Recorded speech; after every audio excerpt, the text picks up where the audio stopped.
Word painting, aka tone painting, aka text painting, is a very popular songwriting technique where the music in a song reflects the meaning of the lyrics. The most famous example is, of course, Leonard Cohen's Hallelujah, where the chords move with the lyrics. It goes like this, the fourth, the fifth, the minor.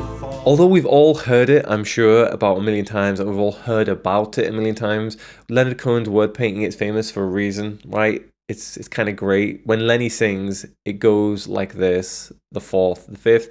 The music, the chord progression goes from the fourth chord to the fifth, to the relative minor, then to the major chord on the fourth again. The minor fall, the major lift. The lyrics and the music work together. You get it, right? So that's what tone painting is, and it can be heard all over the place. Everyone from Handel uses it. You can hear it in the songwriting of Burt Bacharach, in Queen. There are just so many examples out there.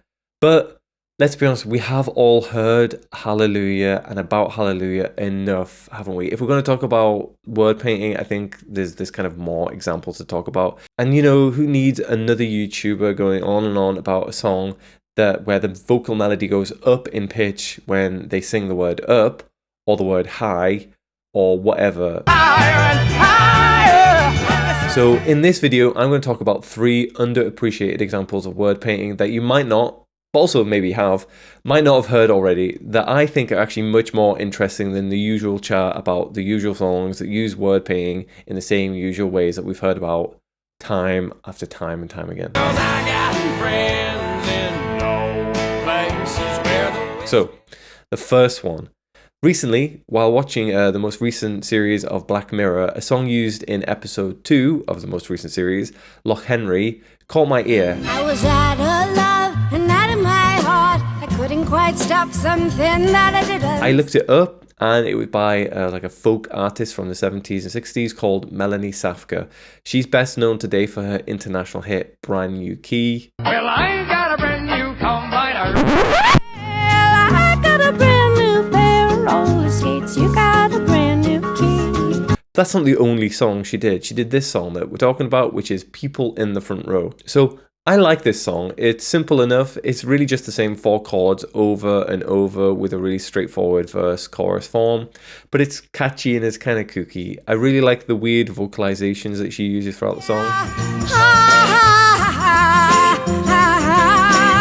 And all the lyrics work really well. But we're mostly interested in the bit near the end where she sings, "These chords that I'm using are usually sad. These chords that I'm using are usually sad. I had to use them. They're the best chords that I have." I had to use them. They're the best chords that I have. So, like in Leonard Cohen's Hallelujah, the word painting in this song links the lyrics with the chords. And what I like about this example of word painting is that the first line is actually only sort of half right, I guess. The chord progression is G, B flat, F, C. So the 1 chord, then the flat 3rd chord, flat 7th, and then the 4th chord, and they're all major chords.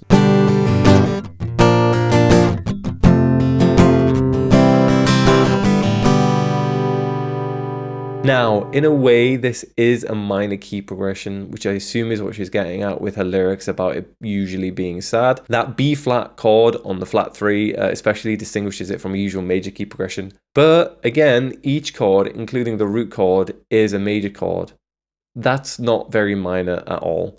Now, this isn't actually all that weird, really. It's just typical sort of blues stuff. Similar things can be heard in loads of 60s, 70s, 80s, just loads of classic rock hits, in glam rock tunes, in blues rock stuff. It's very popular to do this kind of thing. But the point is, I'd be hard pressed to say that we're in a minor key here, G minor, just because of that B flat note and B flat chord. The key of G blues, maybe, if we want to argue that blues is kind of a key, or even G major, but G minor is still kind of a stretch. It's that bluesy thing which is kind of in between. It clearly is, though, the minor-ish feel of the chords that the lyrics are getting at. So yeah, it's only really half right to say that the chords she's using are usually sad, but half right is only half wrong. And there is still something to it. With the next lines, I think she does a good job of justifying or kind of making correct the first couplet.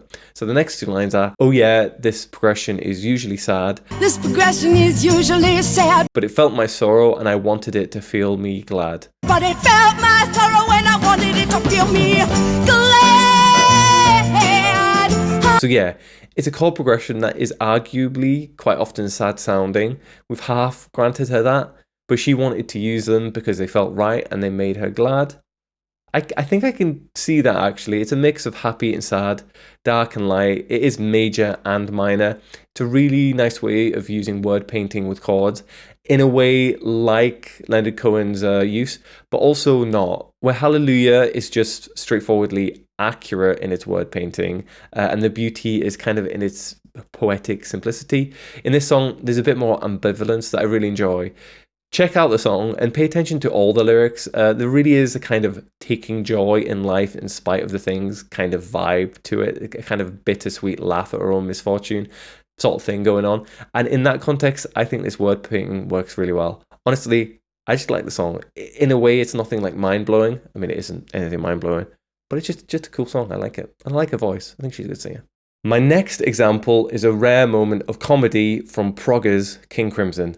At least I think it's meant to be funny. It's this bit. I repeat myself when under stress. I repeat myself when under stress. I repeat myself when under stress. I repeat myself when under stress. From their song Indiscipline from their 1982 album Discipline.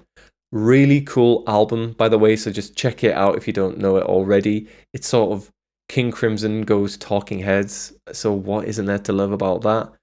Anyway, this bit of tone painting hardly really needs explaining, right? He says he repeats himself when under stress, and then he repeats himself, which of course means that he's under stress, yeah? It's a weird little meta moment here, a moment almost of like self-referentiality within the song and within the lyrics that you would never have heard in one of the earlier iterations of King Crimson. I can't imagine Greg Lake singing such ironic lyrics in his grandiose operatic vocal style. Summon back fire witch to the court of the crimson. I like this use of word painting a lot because, as I've already said, most examples that people talk about are all, oh, the lyrics use the word high and pitch goes up. Oh, the music says down or low and the pitch goes down. Wow, great, right? There's nothing actually wrong with that, but after you've heard it a couple of times, it gets boring, I think. This, though, this example in King Crimson is word painting that has nothing to do with melody or harmony, really. It's more about form, I guess, and it's all the more interesting for it. The context of the song is also interesting and cool, I think. The lyrics are based on a letter sent to Adrian Bellew from his then wife, who was an artist. She wrote to him while he was writing and recording the album about a painting she had made. Once you know this, the lyrics to the entire song actually start to make a bit more sense, because honestly, the first time I heard it, I thought the entire track was just a complete fever dream. I had no idea what on earth was going on. Anyway, the lyrics themselves, or maybe I should just say the letter on which they're based, actually seem to me quite sweet, quite wholesome. But given the musical context of the tune and the whole I'm stressed the fuck out implication of the repeated phrase, the song is not at all wholesome or nice in the end, or at least not to me. It's quite unpleasant actually, brilliant, but uncomfortable and weird.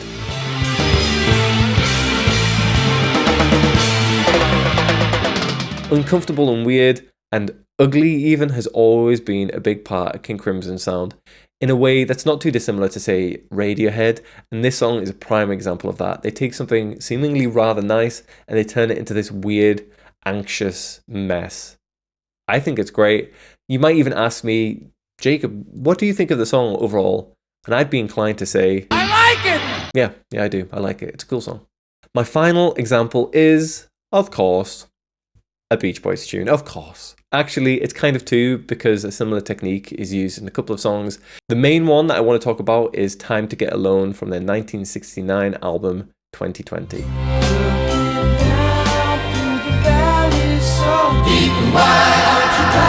The canyon is deep and wide, and as the boys sing that line, the vocal harmonies come in to back Carl up, and we get a big load of reverb while the sound completely fills the stereo field.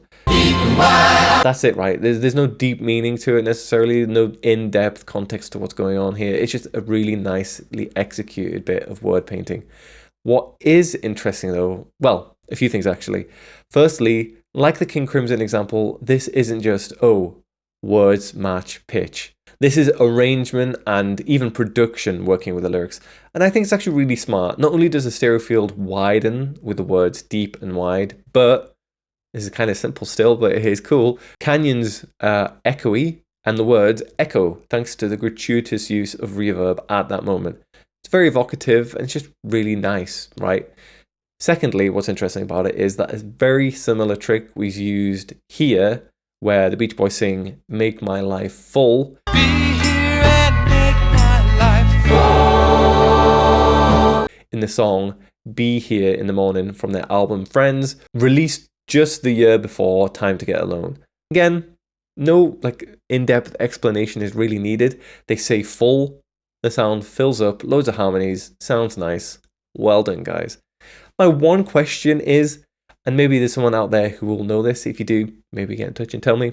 My question is, whose idea was this? Who executed this on the track? Because we know that Brian had super hands-on role with the production of Friends, right? But Brian doesn't really hear in stereo. He's almost completely deaf in one ear. So maybe the stereo effect in Time to Get Alone wasn't his plan. He was hospitalized in 1969, didn't really participate that much in the production and recording of the album 2020. Carl Wilson took over a lot of the production and arrangement duties. So did Carl decide to use a little trick he'd heard his older brother use a year before in a different song? I mean, I don't know. In spite of Brian dialing back his involvement during this time, he tended to stay pretty interested when it came to his own songs. So maybe Brian decided to reuse and develop his own idea that he'd used already. Or maybe it was down to Stephen Desper, the album's audio engineer, who we know contributed a lot to the sound of the Beach Boys' late 60s and early 70s albums. Or maybe all three played their part, or someone else. Or maybe it was actually Mike Love finally learning to mess with the formula. I have no idea. I just don't know. As with anything in the Beach Boys story, it's a complete mess, and I'm not sure if we'll ever know conclusively. But at least we have the music, right? And the music is great. I have a marginal preference for the word painting in Time to Get Alone, but I think I actually prefer the song Be Here in the Morning, but it's all swings and roundabouts, right? Anyway, this was just a brief video explaining word painting. There are so many different ways that lyrics and music can be linked in a way that makes them work together, and I've only really covered 3. If you have any examples that you really like, please write about them below. I'd love to hear them. I'll see you around.